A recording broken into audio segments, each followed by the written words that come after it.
Solve this two-step equation.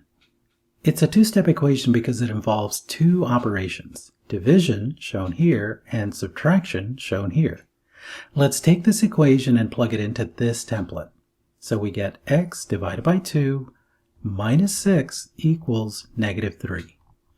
We want to get rid of this term, so we'll be adding 6 to both sides of the equation. So we get x divided by 2 minus 6 plus 6 equals negative 3 plus 6. So as you can see, we've added 6 to both sides of the equation. Simplifying, we get x divided by 2 equals negative 3 plus 6, or 3. This expression involves division. To undo it, use multiplication. So we get x divided by 2 times 2 equals 3 times 2. So here we're multiplying both sides of the equation by 2. Simplifying, we get x is equal to 6.